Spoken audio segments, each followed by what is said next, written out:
Hello जी। मैं उसी लोकेश पांडे। और पिछले एक दो दिनों में इंटरनेट पे एक इनकम टैक्स का नोटिस बहुत ज़्यादा सरफेस कर रहा है। काफ़ी इंटरेस्टिंग नोटिस है, लोग देख के हैरान है कि इनकम टैक्स ये इन्फॉर्मेशन भी आपसे मांग सकता है। तो आई थॉट कि इस पे वीडियो बनानी चाहिए ताकि आप सब लोग इन्फॉर्म्ड रह सको और वो गलतियां आप ना करो जो उस एसएससी ने की, जिस वजह से उसे ये नोटिस सर्व हुआ। तो पूरा नोटिस हम डिकोड करेंगे और ये भी जानेंगे कि इनकम टैक्स डिपार्टमेंट आखिर ये सब इंफॉर्मेशन कहाँ से उसे गैदर होती है, कहाँ से उसे ये सब इंफॉर्मेशन मिलती है। और आप क्या ऐसी चीजें ना करो ताकि फ्यूचर में आपको ऐसे नोटिस ना आए, और क्या कंप्लायंसेस करने पड़ेंगे आपको। और अगर इस नोटिस का कंप्लायंस एसएससी ने नहीं किया तो उस पर क्या खामियाजा उसे भुगतना पड़ेगा, वो सब कुछ देखेंगे हम इस वीडियो में। तो सर ये है इनकम टैक्स की नोटिस, उसमें एक ये एनेक्सर लगा हुआ था। और अगर आप यहाँ पे नोटिस करोगे तो ये सेक्शन 142(1) के अंडर रिसीव हुई है, वहां से ये नोटिस निकली हुई है। तो अब इस नोटिस की बात करें तो क्या मांगता है ये नोटिस, ये बोल रहा है सर कि आपके सबमिशन से ये लग रहा है, यानी एसएससी के सबमिशन से ये लग रहा है कि जो उनका हाउस होल्ड विड्रॉल है, यानी कि जो घर के खर्चों के लिए पैसे निकालते हैं, वो यूज करते हैं उसमें पैसे, वो बहुत कम है। इसलिए उन्होंने डिटेल मांग ली है आपके फैमिली मेंबर की। तो ये बेसिकली नोटिस है, इसको मैंने अच्छे से एक ड्राफ्ट किया हुआ है, तो मैं आपको दिखाता हूँ कि बेसिकली नोटिस क्या बोल रही है। तो सर यहाँ पे अगर हम देखेंगे तो ये क्या बोलते हैं। सबसे पहले बात तो ये नोटिस निकली हुई है सेक्शन 142(1) के अंदर। आगे जानेंगे कि सर ये सेक्शन होता क्या है, क्या पावर है इनकम टैक्स ऑफिसर के पास अंडर दिस सेक्शन। तो हाउस होल्ड विड्रॉल की डिटेल मांगी गई है इस नोटिस में।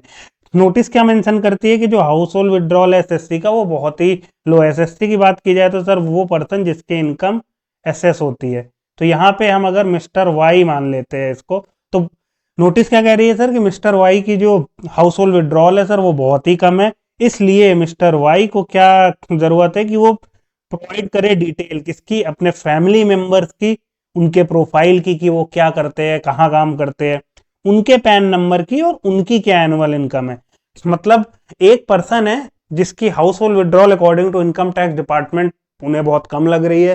तो वो ये जानना चाह रहे हैं कि सर अगर आपका खर्चा इतना कम है तो खर्चा आपका चल कैसे रहा है, क्या आप किसी फैमिली मेंबर की वजह से आपका खर्चा चल रहा है। तो उन सब की उन्होंने डिटेल मांगी है।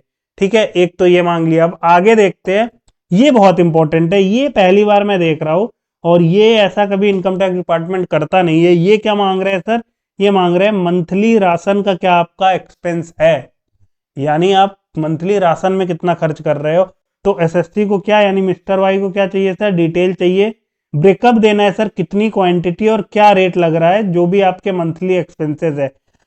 अब ये सर इंक्लूसिव नोटिस है, यानी कि ये तो जो नीचे आपका ऑप्शन दिए हुए हैं, नीचे जो आपके दिए हुए हैं सर, उसकी तो आपको इंफॉर्मेशन देनी ही देनी है, लेकिन उसके साथ और जो भी आपके खर्चे वो आप दे सकते हो। ठीक है सर। तो क्या क्या मांगा है अब आप देखिएगा, बहुत ही इंटरेस्टिंग ये नोटिस है। एक तो मांगा है कि भाई आप आटे का बता दो कितना यूज कर रहे हो, चावल, मसाले, तेल, गैस, इलेक्ट्रिसिटी। ठीक है, कपड़ों में कितना खर्च कर रहे हो, जूतों में, polishes, haircut, cosmetics, perfume, और देखते जाइए सर। मतलब बहुत ही इंटरेस्टिंग ये नोटिस है।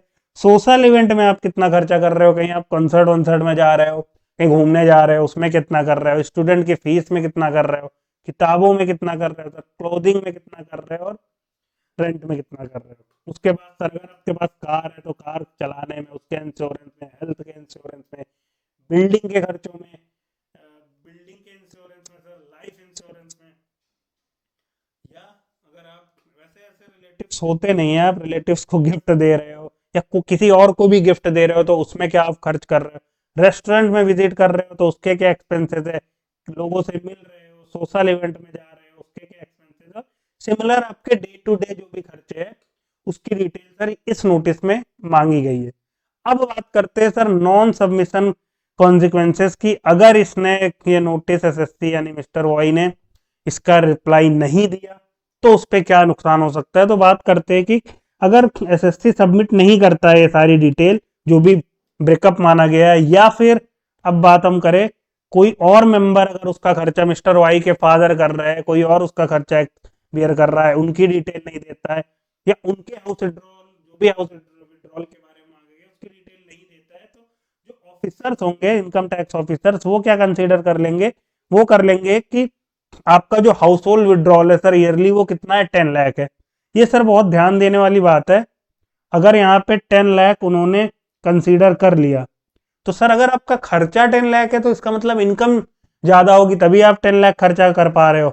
तो अगर 10 लाख इन्होंने एज्यूम कर लिया, आपने सबमिट नहीं किया, तो इसका मतलब होगा कि आपकी जो इनकम एसेस होगी हाई इनकम एसेस की जाएगी और उस वजह से आपको टैक्स भी हाई देने पड़ जाएंगे। तो अगर एसएससी ने ये डिटेल नहीं दी तो उसको ये कॉन्सिक्वेंस देखना पड़ता है। ठीक है सर। अब सर आगे बात की जाए तो ये जो नोटिस है ये मेनली एक इंक्वायरी इनकम टैक्स डिपार्टमेंट कर रहा है असेसमेंट से पहले। वो आपसे जानना चाह रहा है डिटेल जो भी आपसे मांग रहा है हाउस होल्ड एक्सपेंस या इनकम की। अब बहुत जरूरी है कि आप एक्यूरेट इन्फॉर्मेशन प्रोवाइड करो ताकि आप इनकम टैक्स डिपार्टमेंट के एजम्पशन से बच सको जो वो एज्यूम करने चाह रहे हैं आपका 10 lakh expense, house hold expense. तो ये बहुत जरूरी है सर। अब बात करें हम आगे कि पर्पस क्या होता है 142(1) के नोटिस का, तो हम सिंपल शब्दों में समझते हैं जल्दी से कि क्यों इनकम टैक्स डिपार्टमेंट 142(1) सेक्शन के अंदर ये नोटिस इशू करता है। तो सबसे पहले तो इंफॉर्मेशन वेरीफाई करने के लिए प्राइमरी रीजन सर यही है नोटिस इशू करने का कि अगर आपने कोई इन्फॉर्मेशन प्रोवाइड की हुई है और इनकम टैक्स डिपार्टमेंट को लग रहा है कि उस इन्फॉर्मेशन में कोई गलती है, इनकम्प्लीट इन्फॉर्मेशन है, आप कुछ छुपाना चाह रहे हो, तो वो इस सेक्शन के अंदर नोटिस इशू कर सकते हैं आपको और आपसे एडिशनल इन्फॉर्मेशन या क्लैरिफिकेशन मांग सकते हैं।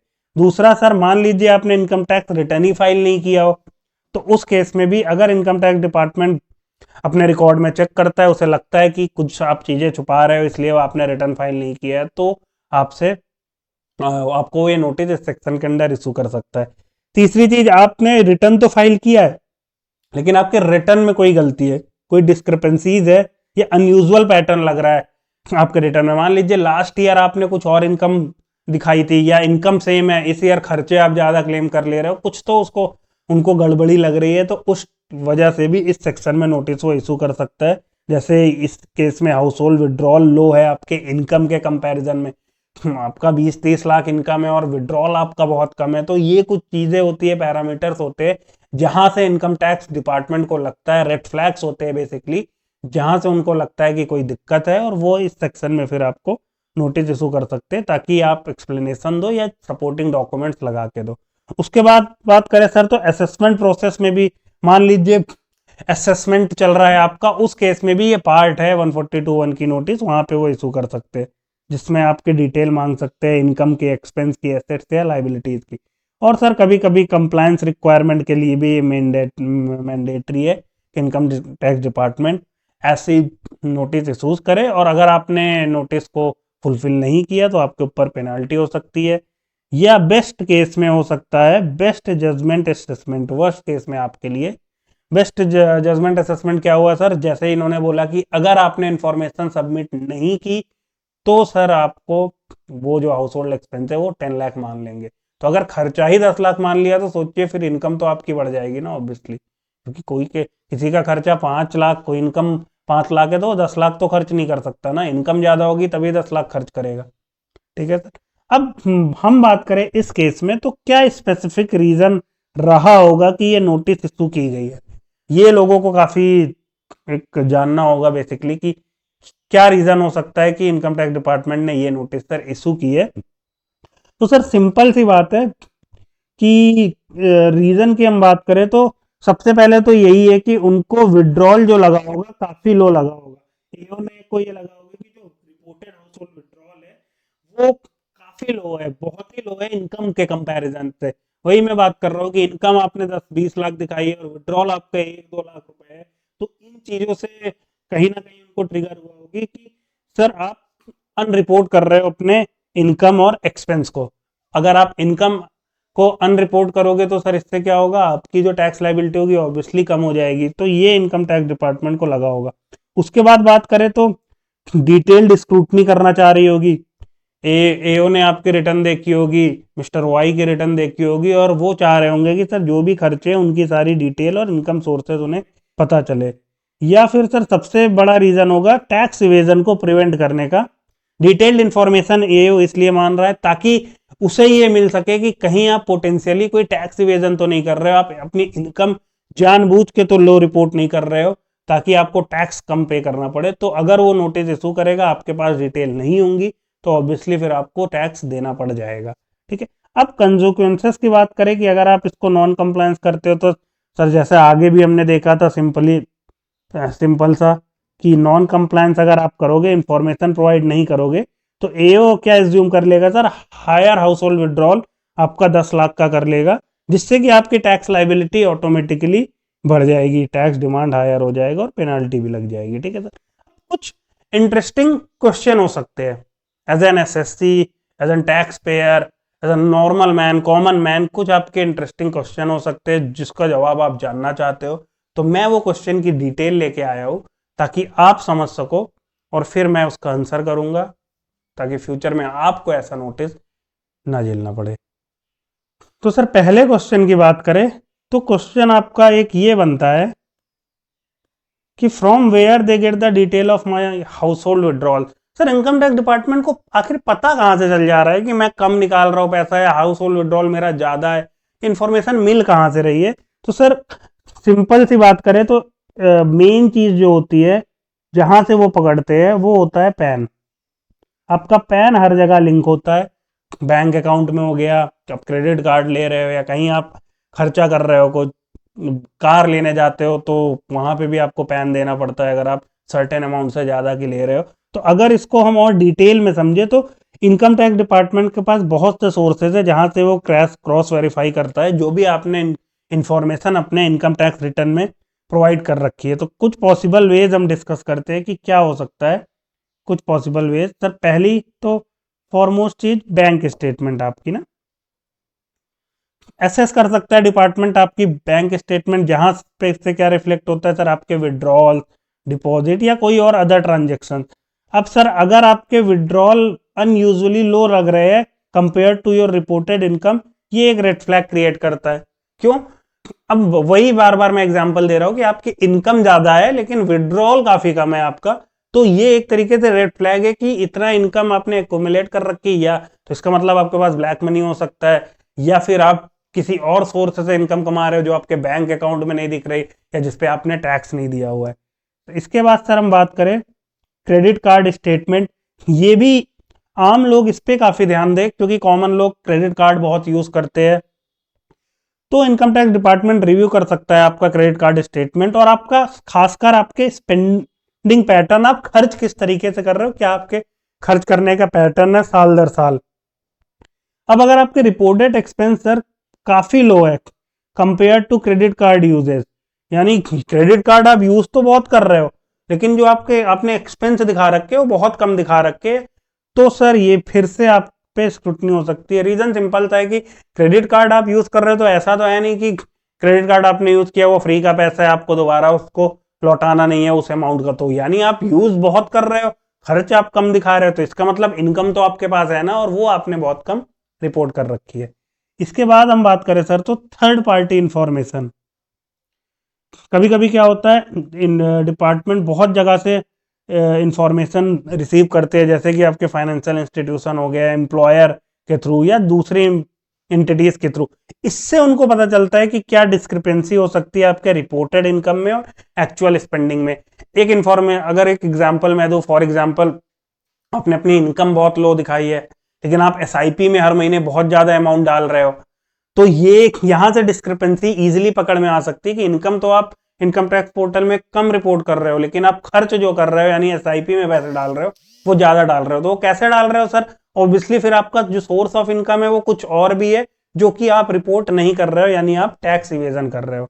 उसके बाद सर नॉर्मली 2020-21 से एक ये एनुअल इंफॉर्मेशन स्टेटमेंट आया है जो कि रिटर्न फाइल करनी पड़ती है बहुत से इंस्टीट्यूशंस को, जहां से इनकम टैक्स डिपार्टमेंट वो सारी इंफॉर्मेशन गैदर करता है, जिसमें कि बैंक और फाइनेंशियल इंस्टीट्यूशन हो गया है, हाई वैल्यू ट्रांजेक्शंस वो रिपोर्ट करते हैं, बेसिकली एसएफटीज बोलते हैं, स्पेसिफाइड फाइनेंशियल ट्रांजेक्शन, जो कि हर ट्रांजेक्शन में कोई लिमिट होती है। अगर एक बंदा उस लिमिट को क्रॉस करता है तो लाइबिलिटी आ जाती है बैंक्स के ऊपर, फाइनेंशियल इंस्टीट्यूशंस के ऊपर कि वो इस ट्रांजेक्शन को इनकम टैक्स डिपार्टमेंट को रिपोर्ट करे।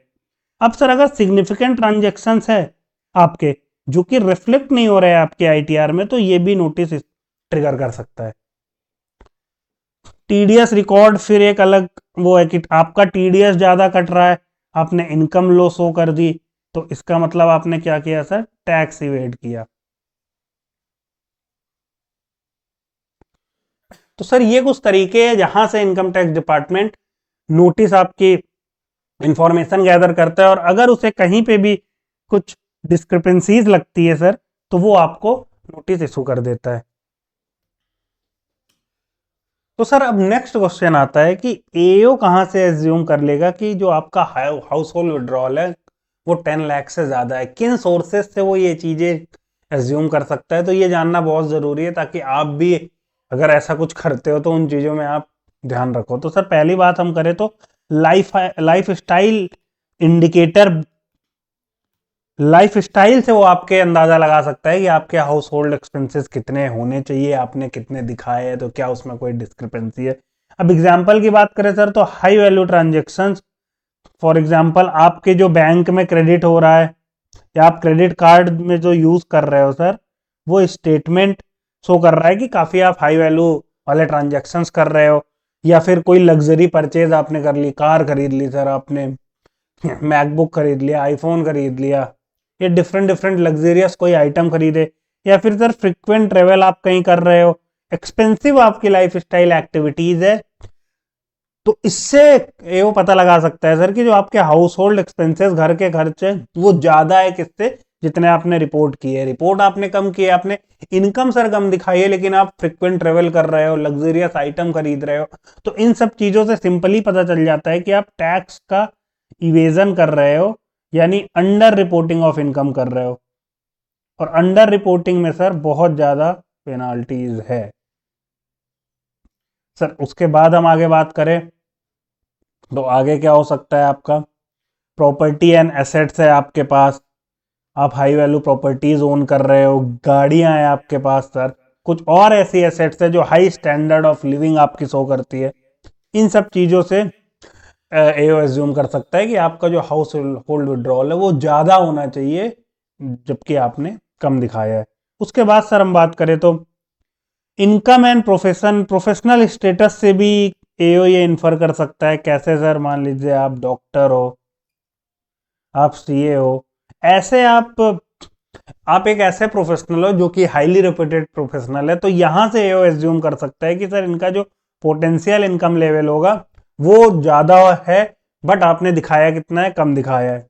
उसके अलावा इनकम कंसिस्टेंसी की बात करें सर तो मान लीजिए आपने इनकम हाई रिपोर्ट की है, बट हाउस होल्ड विड्रॉल आपके अनयूजुअली लो है, काफी ज्यादा लो है, तो एओ क्वेश्चन कर सकता है सर इसके एक्यूरेसी पे कि आपने डेफिनेटली अपने एक्सपेंसेस जानबूझ के रिपोर्ट कम की है, ताकि सामने वालों को लगे कि आपकी इनकम भी काफी कम है। Previous tax record sir, historical data वो आपका चेक करेगा कि पिछले सालों में आप क्या एक्सपेंसेस दिखा रहे हो, क्या आपने इनकम रिपोर्ट की है, और अगर कहीं पे भी उसे लगा कि इनकंसिस्टेंसी है या सडन ड्रॉप हो गया है आपके रिपोर्टेड एक्सपेंसेस में, तो इन चीजों से भी नोटिस वो आपको दे सकता है।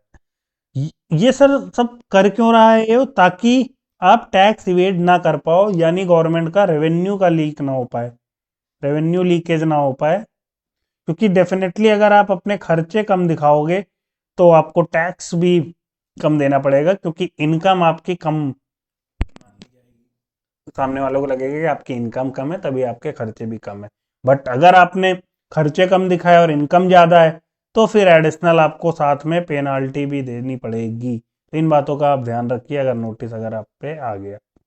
अब सर बात यहाँ पे यही है कि जो हायर हाउस होल्ड एक्सपेंसेस को जो एज्यूम कर रहा है एओ, वो इनकरेज कर रहा है टैक्स पेयर को कि वो प्रोवाइड करे सर एक्यूरेट और कॉम्प्रहेंसिव डिटेल, जिससे कि ट्रांसपेरेंसी मेंटेन हो सके। तो सर इसीलिए रिक्वायरमेंट होती है कि ट्रांसपेरेंसी एक मेंटेन हो सके, ताकि इन फ्यूचर हम ऐसी नोटिसेस को अवॉइड कर सके। तो सर ये तो हमने देख लिया कि गवर्नमेंट के पास क्या क्या सोर्सेज होते हैं, कैसे वो हमें नोटिस सर्व करता है, कहाँ से वो इंफॉर्मेशन निकालता है। अब हम आगे बात करते हैं कि क्या हमारे पास ऑप्शंस होंगे, हम कैसे चीज़ों को हैंडल कर सकते हैं ताकि फ्यूचर में हमें कभी ऐसी नोटिसेज ना मिले, हम उसे अवॉइड कर सके। या अगर हमें कभी नोटिस आती भी है तो हमारे पास क्या डॉक्यूमेंटेशन होना चाहिए जिससे कि हमें कोई भी प्रॉब्लम क्रिएट ना हो। तो सर अब हम ये देखते हैं क्या क्या चीज़ें हमें फॉलो करनी है। तो एक्यूरेट रिपोर्ट करो आप इनकम को। कभी भी आप अपनी आईटीआर फाइल कर रहे हो, कुछ भी कर रहे हो, तो सभी सोर्सेज ऑफ इनकम को आपको एक्यूरेटली रिपोर्ट करना, चाहे वो सैलरी, बिजनेस इनकम हो, इंटरेस्ट की इनकम हो, डिविडेंड या रेंटल इनकम हो, या कोई भी इनकम हो, आईटीआर में आप एक्यूरेटली मेंशन करो। सर एक मैं एग्जांपल दे रहा हूँ आपको कि कैसे दिक्कत आ सकती है आपको। हम बात करें अगर रेंटल इनकम की, तो रेंटल इनकम आपका एक घर है, आपने उसे रेंट अपना कैश में कलेक्ट किया या चाहे आपने ऑनलाइन भी कलेक्ट किया हो, बट आपने अपने आईटीआर में ये इनकम नहीं दिखाई, ठीक है, क्योंकि आपको लगा कि कोई दिक्कत नहीं होगी। अब ये जो रेंट है उसको सामने वाले बंदे ने एज एचआरए क्लेम किया। अब गवर्नमेंट को लगा कि इसने एचआरए फेक क्लेम किया है, तो इसने नोटिस इशू कर दिया इस बंदे को, ठीक है। नोटिस जब इशू हुआ तो इसने तो प्रूफ दे दिया कि भाई ये मैंने ऑनलाइन पे किया था, बट आपने अपनी आईटीआर में तो दिखाया नहीं, तो फिर नोटिस आपके पास आ जाएगा कि आपने अपनी इनकम अंडर रिपोर्ट की हुई है। क्योंकि इस बंदे के पास रेंट एग्रीमेंट होगा, सब कुछ होगा, तो वो प्रूफ कर देगा, और आपने नहीं दिखाया तो फिर आपको दिक्कत हो जाएगी। तो इन चीजों का बहुत ध्यान रखना है सर आपको। उसके बाद हम बात करें तो इनकम की, सर फॉर्म 26AS और खासकर AIS से जरूर रिकंसाइल करें जब भी आप अपना आईटीआर फाइल करें। उसके बाद बात करते हैं सर डिटेल में आप अपनी एक्सपेंस को रिपोर्ट करिए अपने आईटीआर में, चाहे आपका वो पर्सनल एक्सपेंसेस हो, रेगुलर हाउस होल्ड एक्सपेंस हो, यूटिलिटी बिल हो, एजुकेशन कॉस्ट, मेडिकल एक्सपेंस, कैसा भी, और इसके प्रॉपरली रिकॉर्ड एंड रिसीट अपने पास हो सके जितना वो रखिए, ताकि एविडेंस एज ए एविडेंस काम कर सके अगर फ्यूचर में आपको ऐसे नोटिस कभी भी आती है। सर फिर क्या बात करें तो कंसिस्टेंट विड्रॉल होने चाहिए। जो भी आप पैसे निकाल रहे हो सर, वो कंसिस्टेंट होने चाहिए। किससे? आपके लाइफ स्टाइल और इनकम को मैच करना चाहिए। ऐसा नहीं कि पैसे कम निकाल रहे हो, लाइफ स्टाइल आपकी बहुत लेविश है, तो ये सब चीज़ें ट्रिगर करती है, एज अ रेड फ्लैग काम करती है। इससे गवर्नमेंट को लगता है कि आप लो रिपोर्ट कर रहे हो अपने खर्चों को। बैंक और क्रेडिट कार्ड स्टेटमेंट यूज़ कर सकते हो आप, ताकि आप रिकॉर्ड ध्यान रख सको अपने विड्रॉल और स्पेंडिंग पैटर्न पे।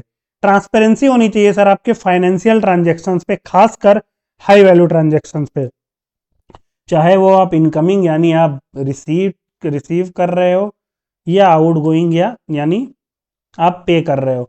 उसमें क्या हो सकता है, आपका इन्वेस्टमेंट हो सकता है, प्रॉपर्टी के ट्रांजेक्शन हो सकते हैं, लार्ज परचेजेस हो सकते हैं। रिपोर्ट करना बहुत जरूरी है सर, जितने भी आपके सिग्निफिकेंट फाइनेंशियल ट्रांजेक्शन है। कहाँ पे सर? आईटीआर में। सर रेगुलर आप अपने ऑडिट और रिव्यू करो सर, सेल्फ ऑडिट करो सर खुद फाइनेंशियल रिकॉर्ड्स का, टैक्स रिटर्न का, ताकि एक्यूरेटली और कंप्लीटली इंफॉर्मेशन डिपार्टमेंट के पास जा सके। या फिर आप सर्विस ले सकते हो किसी प्रोफेशनल चार्टर्ड अकाउंटेंट की, ताकि वो रिकॉर्ड आपके रिव्यू कर सके और मोर इंपॉर्टेंटली गाइडेंस प्रोवाइड कर सके, कंसल्टेंसी प्रोवाइड कर सके, जो शायद आपको एज अ नॉर्मल पर्सन ना उन चीज़ों की जानकारी हो, क्योंकि आप उतने अपडेटेड नहीं रह सकते हर चीज़ में। उसके बाद सर सबसे इंपॉर्टेंटली सर कैश ट्रांजेक्शन जितने हो सके आप अवॉइड करो, प्रेफर करो डिजिटल पेमेंट, इसलिए ताकि आप ट्रेसेबिलिटी और डॉक्यूमेंटेशन रख सको। बहुत इंपॉर्टेंट है सर, और खासकर अगर कैश ट्रांजेक्शन्स आपके सिग्निफिकेंटली हाई है तो उनको एक्यूरेटली जरूर रिपोर्ट करो आप आईटीआर में। फिर सर कॉम्प्रहेंसिव डॉक्यूमेंटेशन जरूर रखो सर, जितने भी फाइनेंशियल डॉक्यूमेंटेशन है, इन्वेस्टमेंट प्रूफ है, लोन के डॉक्यूमेंट्स है, क्रेडिट कार्ड है, रिसीट है, इन सब का आपके पास डॉक्यूमेंटेशन जरूर होने चाहिए, क्योंकि फ्यूचर में यही आपके लिए एविडेंस का काम करेंगे। और कभी भी आप कोई डिडक्शन ले रहे हो, एग्जाम्पशन ले रहे हो अपने आईटीआर में, तो उसके भी प्रॉपर सपोर्टिंग डॉक्यूमेंट होने चाहिए। एग्जाम्पल के तौर पे 80C में आपने एलआईसी क्लेम किया, तो जो भी आपने अगर प्रीमियम पे कर रखा हो उसकी रिसीट आपके पास जरूर होनी चाहिए, क्योंकि फ्यूचर में अगर नोटिस आया तो आप उसको दिखा सको। अदर एग्जाम्पल ले, अगर 80D में आपने पेरेंट्स का मेडिकल एक्सपेंस क्लेम किया, तो सारे बिल्स होने चाहिए आपके पास दवाओं के, और जो भी आप दवा ले रहे हो डॉक्टर के जो बिल है, ये सारी चीज़ें है सर। और sir more importantly timely file करो सर आप अपने इनकम टैक्स रिटर्न को, कभी भी आप लेट मत करो। और ऐसा ना हो कि सर कभी आपकी इनकम कम हो तो आप बोलो नहीं नहीं इस साल हम आईटीआर फाइल नहीं करेंगे। आईटीआर आपको जरूर फाइल करनी चाहिए, और अगर आपको नॉलेज ना हो तो जरूर आप प्रोफेशनल की सर्विस लो, ताकि लेट फी पेनाल्टी से आप बच सको। क्योंकि सर अभी हमने ऊपर देखा था जो 142(1) में नोटिस इशू होता है वो जरूरी नहीं कि आप सिर्फ ITR फाइल की हो तभी हो सकता है। डिपार्टमेंट को लगता है आपने ITR फाइल नहीं की है, उनको कुछ इन्फॉर्मेशन मंगानी है, तो वो इस नोटिस को इशू करके आपसे वो इन्फॉर्मेशन मंगा सकते हैं। तो सर ये थी वीडियो जहां पे हमने देखा कि कैसे एक इंटरेस्टिंग नोटिस डिपार्टमेंट ने इशू की, जहां पे वो राशन का भी एक्सपेंस आपसे उन्होंने मांगा है। तो मोर इम्पोर्टेंटली आपके लिए ये चीज़ें इंपॉर्टेंट हो जाती है कि आपको क्या क्या डॉक्यूमेंटेशन मेंटेन करने हैं और क्या चीज़ें अवॉइड करनी है, ताकि फ्यूचर में आपको ऐसा नोटिस ना आ सके। अगर सर आपको ये वीडियो पसंद आई हो तो जरूर लाइक करिएगा, अपने फ्रेंड्स और कलीग्स के साथ शेयर करिएगा, मेरे चैनल को सब्सक्राइब करिएगा। मिलते हैं आपको आगे किसी ऐसे ही वीडियो के साथ, तब तक के लिए अपना बहुत बहुत ख्याल रखिएगा। Thank you.